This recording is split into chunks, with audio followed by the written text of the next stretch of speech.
ara-pamela moa zany efa betsaka ny zavatra fitanamiko teo aloha fanomezana izay miasa fitan'izay fa ankoatran'izay ny fanantsarana ny resaka ohatra fotsy zao ny resaka abattoir zao a dia azo lazaina hoe tsy manana mihitsy isika fa tuerie izy ka ny fametana abattoir manaraka ny fenitra iraisam-pirenena mba ahafahantsika manondrana hena. Eo ihany koa ny fanatsarana ny fiompiana tantely. Eo ihany koa ny fanaraha-maso ny fivezivezen'ny omby sy ny fiompiana omby. Eo ihany koa zany ny biby fiompy isan-karazany.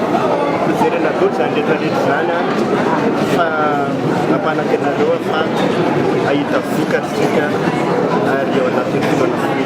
Mety misy fanampiana ve ho an'ireo mpiompy any ambanivohitra amin'ny resaka fampiroboroboana ny fiompy?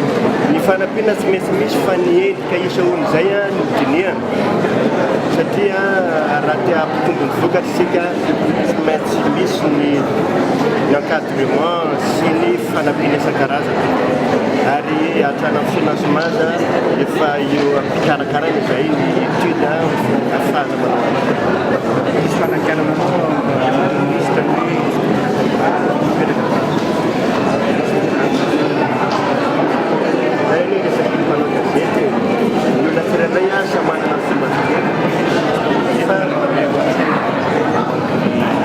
ohatra ny olona rehetra io